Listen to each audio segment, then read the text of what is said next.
Menjelang pengumuman resmi KPU terkait pemenang Pilpres pada tanggal 20 Maret 2024 membuat kubu Nasdem dan PDIP kalang kabut.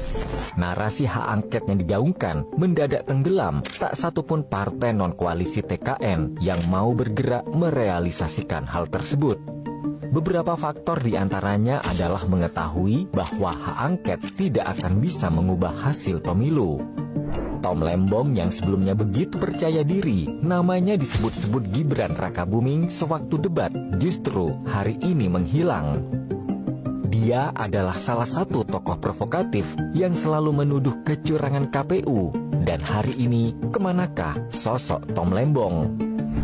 Benarkah tak mau merugi bayar biaya kampanye Anies hingga melarikan diri ke negeri Paman Sam?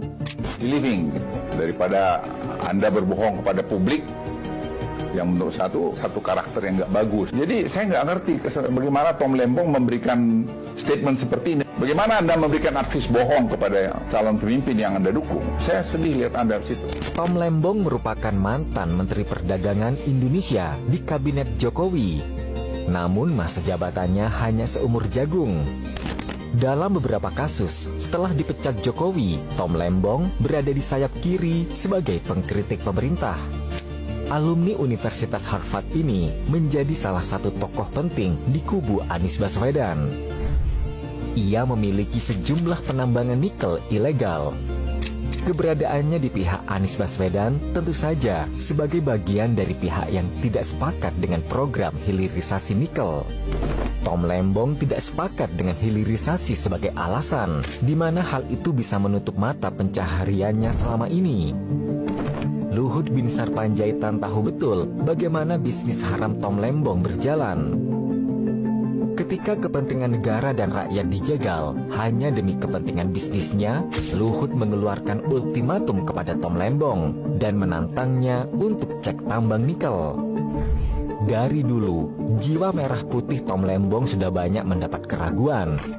Ini tak terlepas dari masa anak-anak hingga tamat kuliah, Tom tinggal di Amerika Serikat. Daripada Indonesia, hati Tom Lembong lebih condong ke Amerika Serikat. Oleh sebab itu, Tom selalu cari cara untuk membuat hilirisasi ini dipandang buruk dan tidak pas diterapkan di Indonesia. Beberapa narasi Tom Lembong yang bikin heboh menolak hilirisasi diantaranya adalah harga nikel murah.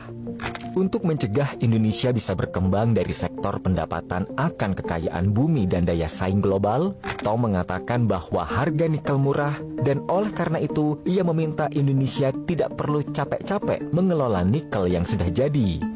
Mending nikel mentahnya langsung diekspor karena selisih harganya tidak terlalu jauh. Ucapan Tom ini langsung disanggah oleh Luhut Panjaitan.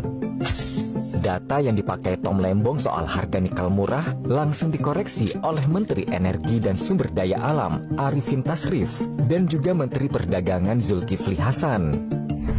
Dari data 10 tahun terakhir, 2014 hingga 2024, harga nikel setelah hilirisasi naik dari $12.000 per ton menjadi $15.000 per tonnya. Waktu ekspor bahan mentah, kita setahun itu hanya dapat kira-kira 2,1 billion US dollar. Artinya kurang lebih hanya 32 triliun. Begitu dihilirisasi, diindustrialisasi menjadi 33,8 billion US dollar. Dari 32 triliun menjadi 510 triliun kurang lebih. Lompatannya berapa kali? Ada yang menyampaikan ke saya, Pak, terus negara dapat apa? Itu yang dapatkan perusahaan untungnya. Jangan lupa, waktu mengekspor bahan mentah, kita itu memungut royalti, pajak, penerimaan negara bukan pajak, pajak perusahaan, pajak karyawan. Setelah hilirisasi, bayangkan, negara memungut dari 32 triliun. Setelah hilirisasi, negara memungut dari 510 triliun. Pilih mana? Menjelang pengumuman resmi KPU terkait pemenang Pilpres pada tanggal